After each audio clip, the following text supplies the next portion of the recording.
Active ಆಗಿದ್ದಾರೆ. ಬೆಂಗಳೂರಿನ UB ಸಿಟಿಯಲ್ಲಿ ಯತ್ನಾಳ್ ಟೀಮ್ ಸಭೆ. ಯುಬಿ ಸಿಟಿಯಲ್ಲಿರೋ ಜಿಎಂ ಸಿದ್ದೇಶ್ವರ್ ನಿವಾಸ. ಜಿಎಂ ಸಿದ್ದೇಶ್ವರ್ ದಾವಣಗೆರೆ ಮಾಜಿ ಸಂಸದರಾಗಿದ್ದಾರೆ. ಉಚ್ಚಾಟನೆ ಬಳಿಕ ಬಂಡಾಯಗಾರರ ಮೀಟಿಂಗ್.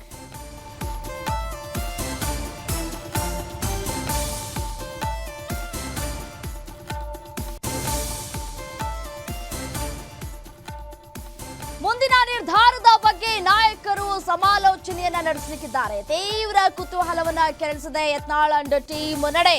ತಮ್ಮದೇ ಬಣ ಕಟ್ಕೊಂಡು ಯಡಿಯೂರಪ್ಪ ಕುಟುಂಬದ ವಿರುದ್ಧ ಸಾಲು ಸಾಲು ಆರೋಪಗಳನ್ನ ಯತ್ನಾಳ್ ಮಾಡಿದ್ರು. ಅಲ್ಲದೆ ರಾಜ್ಯ ರಾಜಕೀಯದ ಬೆಳವಣಿಗೆಗೆ ಬಿಜೆಪಿ ಹೈಕಮಾಂಡ್ಗೆ ದೊಡ್ಡ ತಲೆನೋವಾಗಿ ಪರಿಣಮಿಸಿತ್ತು. ಯತ್ನಾಳ್ ಸ್ವಪಕ್ಷೀಯರ ವಿರುದ್ಧವೇ ವಾಗ್ದಾಳಿಯ ನಡೆಸಿದ ಪರಿಣಾಮ ಪಕ್ಷದ ಶಿಸ್ತು ಕಮಿಟಿ 2 ಬಾರಿ ಎಚ್ಚರಿಕೆಯನ್ನ ನೀಡಿ ನೋಟಿಸ್ ಕೊಟ್ಟಿತ್ತು. ಆದರೂ ಸಹ ಯತ್ನಾಳ್ ಸೈಲೆಂಟ್ ಆಗದ ಹಿನ್ನೆಲೆಯಲ್ಲಿ ಇದೀಗ ಅವರನ್ನ ಪಕ್ಷದಿಂದ ಹೊರಹಾಕಲಾಗಿದೆ.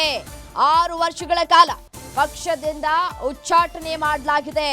ಯತ್ನಾಳ್ಗೆ ಇದನ್ನ ಜೀರ್ಣ ಮಾಡ್ಕೊಳ್ಳೋಕ್ಕಾಗ್ತಾ ಇಲ್ಲ. ಅರ್ಗಿಸ್ಕೊಳ್ಳೋದಕ್ಕೆ ಸಾಧ್ಯ ಆಗ್ತಾ ಇಲ್ಲ.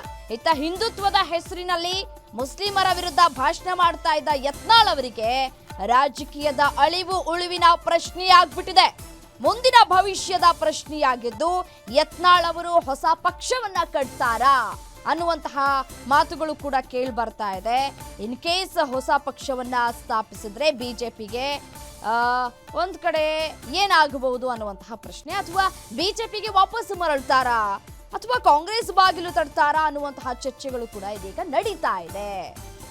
ಈಗಾಗಲೇ ಬಿಜೆಪಿಯಿಂದ ಉಚ್ಚಾಟಿತರಾಗಿರುವಂತಹ ಶಾಸಕ ಬಸನಗೌಡ ಪಾಟೀಲ್ ಯತ್ನಾಳ್ ಅವರು ಬಿಜೆಪಿ ಹೈಕಮಾಂಡ್ಗೆ ಟಾಂಗ್ ಕೊಡುವಂತಹ ಕೆಲಸವನ್ನ ಕೂಡ ಮಾಡಿದ್ದಾರೆ.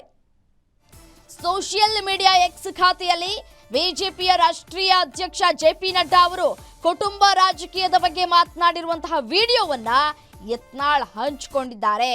ಜೆಪಿ ನಡ್ಡಾ ಅವರು ದೇಶದ ಜಮ್ಮು ಮತ್ತು ಕಾಶ್ಮೀರ ಹಾಗೂ ಉತ್ತರ ಪ್ರದೇಶದ ರಾಜ್ಯಗಳಲ್ಲಿನ ಕುಟುಂಬ ರಾಜಕೀಯದ ಬಗ್ಗೆ ಉದಾಹರಣೆ ನೀಡಿರುವಂತಹ ವಿಡಿಯೋವನ್ನ ಹಂಚಿಕೊಂಡಿದ್ದಾರೆ. ಆ ಒಂದು ವಿಡಿಯೋವನ್ನ ಇದೀಗ ಎಕ್ಸ್ ಖಾತೆಯಲ್ಲಿ ಟ್ಯಾಗ್ ಮಾಡಿ ಆಕ್ರೋಶವನ್ನ ವ್ಯಕ್ತಪಡಿಸ್ತಾ ಇದ್ದಾರೆ. ಏನ್ ಸೀಕ್ರೆಟ್ ತಂತ್ರವನ್ನ ಎಣಿತಾ ಇದೆ ಇದೀಗ ಯತ್ನಾಳ್ ಟೀಮ್ ಅನ್ನುವಂತಹ ಪ್ರಶ್ನೆ. ಡೀಟೇಲ್ಸ್ ಕೊಡ್ತಾರೆ ನನ್ನ ಕಲೀಗ್ ಕವನ ಫೋನು ಸಂಪರ್ಕದಲ್ಲಿದ್ದಾರೆ. ಎಸೇನು ಕವನ, ಪದೇ ಪದೇ ಯಡಿಯೂರಪ್ಪನವರ ಕುಟುಂಬ ವಿರುದ್ಧ ಹರಿಹಾಯ್ದು ಇದೀಗ ಉಚ್ಚಾಟನೆಗೊಂಡಿದ್ದಾರೆ. ಇವತ್ತು ಸೀಕ್ರೆಟ್ ಮೀಟಿಂಗ್ ಅನ್ನ ಕೂಡ ನಡೆಸ್ತಾರೆ ಅನ್ನುವಂತಹ ಮಾಹಿತಿ ಲಭ್ಯ ಆಗ್ತಾ ಇದೆ. ಎಲ್ಲಿ ಮೀಟಿಂಗ್ ಆಗಬಹುದು, ಯಾವೆಲ್ಲ ನಾಯಕರು ಈ ಒಂದು ಸಭೆಯಲ್ಲಿ ಭಾಗಿಯಾಗಬಹುದು, ವಾಟ್ ನೆಕ್ಸ್ಟ್, ಯತ್ನಾಳ್ ಬಣದ ಮುಂದಿನ ನಡೆ ಏನು ಅಂತ? ರಮ್ಯಾ, ಏನು ಕಳೆದ 2 ದಿನದ ಹಿಂದೆ ಅಷ್ಟೇ ಬಿಜೆಪಿಯಿಂದ ಯತ್ನಾಳ್ ಅವ್ರನ್ನ 6 ವರ್ಷಗಳ ಕಾಲ ಉಚ್ಚಾಟನೆಯನ್ನ ಮಾಡಲಾಗುತ್ತೆ. ಈ ಒಂದು ಉಚ್ಚಾಟನೆಯ ನಂತರ ಇನ್ಮೇಲೆ ರೆಬಲ್ಸ್ ಸೈಲೆಂಟ್ ಆಗಿರ್ತಾರೆ, ಯಾವುದೇ ರೀತಿಯಾದಂತಹ ಸಭೆಗಳನ್ನ ಸಮಾವೇಶಗಳನ್ನ ಮಾಡೋದಿಲ್ಲ ಅನ್ನುವಂತಹ ಮಾತುಗಳು ಸದ್ಯ ಕೇಳಿ ಬರ್ತಾ ಇದ್ರು. ಆದ್ರೆ ಇದೀಗ ರೆಬಲ್ ಬಣ ಏನಿದೆಯೋ ಮತ್ತೆ ಸಭೆಯನ್ನ ಸೇರಿದೆ. ಬೆಂಗಳೂರಿನ ಖಾಸಗಿ ಅಪಾರ್ಟ್ಮೆಂಟ್ ಅಂದ್ರೆ ಸಿದ್ದೇಶ್ವರ್ ಅವರ ಮಾಜಿ ಸಂಸದ ಸಿದ್ದೇಶ್ವರ್ ಅವರ ನಿವಾಸದಲ್ಲಿ ಇದೀಗ ಸಭೆಯನ್ನ ಮಾಡ್ತಾ ಇದ್ದಾರೆ ರೆಬಲ್ ಬಣದವರು. ಈ ಒಂದು ಸಭೆಯಲ್ಲಿ ಕುಮಾರ್ ಬಂಗಾರಪ್ಪ, ಅದೇ ರೀತಿಯಾಗಿ ಉಚ್ಚಾಟಿತ ನಾಯಕರಾದಂತಹ ಬಸನಗೌಡ ಪಾಟೀಲ್ ಯತ್ನಾಳ್, ಅದೇ ರೀತಿಯಾಗಿ ಪ್ರತಾಪ್ ಸಿಂಹ, ಬಿಪಿ ಹರೀಶ್, ಇನ್ನು ಪ್ರಮುಖ ನಾಯಕರು ಕೂಡ ಈ ಒಂದು ಸಭೆಯಲ್ಲಿ ಭಾಗಿಯಾಗಿರುವಂತದ್ದು. ಇನ್ನೇನು ಈ ಒಂದು ಸಭೆಗೆ ಅರವಿಂದ್ ಲಿಂಬಾವಳಿ ಅವರು ಕೂಡ ಆಗಮಿಸ್ತಾರೆ ಅನ್ನುವಂತಹ ಮಾಹಿತಿ ಸದ್ಯ ಲಭ್ಯವಾಗ್ತಾ ಇದೆ.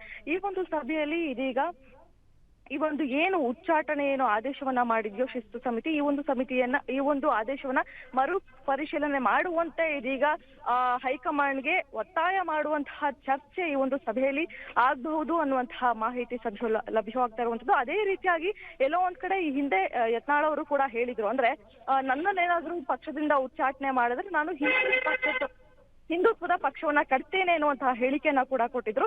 ಸೊ ಹೀಗಾಗಿ ಈ ಒಂದು ಸಭೆಯಲ್ಲಿ ಯಾವ ರೀತಿಯಾದಂತಹ ಚರ್ಚೆ ಆಗುತ್ತೆ, ಏನಾದ್ರೂ ಹೈಕಮಾಂಡ್ಗೆ ಮನವಿ ಮಾಡುವಂತಹ ನಿರ್ಧಾರಕ್ಕೆ ಮುಂದಾಗ್ತಾರ ರೆಬಲ್ಸ್, ಅದೇ ರೀತಿಯಾಗಿ ಅಥವಾ ಹೈಕಮಾಂಡ್ಗೆ ಸೆಡ್ಡು ಹೊಡೆದು ನಾವು ಮತ್ತೊಂದು ಪಕ್ಷವನ್ನ ಅಂದ್ರೆ 60 ಜನರನ್ನ ಸೇರಿಸ್ಕೊಂಡು 60 ಕ್ಷೇತ್ರಗಳಲ್ಲಿ ಸ್ಪರ್ಧೆ ಮಾಡುವಂತಹ ಒಂದು ಹಿಂದುತ್ವದ ಪಕ್ಷವನ್ನ ಕಟ್ತೀನಿ ಅಂತ ಏನ್ ಹೇಳಿದ್ರು, ಆ ಒಂದು ಹಿಂದುತ್ವದ ಪಕ್ಷ ಕಟ್ಟೋಣ ಅಂತ ಏನಾದ್ರೂ ಇದೀಗ ರೆಬಲ್ ನಾಯಕರು ತೀರ್ಮಾನವನ್ನ ಮಾಡ್ತಾರಾ ಅನ್ನುವಂಥದ್ದು ಸದ್ಯ ಸಾಕಷ್ಟು ನಿಗೂಢ, ಏನು ಈ ರೆಬಲ್ ನಡೆ ಏನು ಸಾಕಷ್ಟು ನಿಗೂಢವಾಗಿರುವಂತದ್ದು ರಮ್ಯಾ.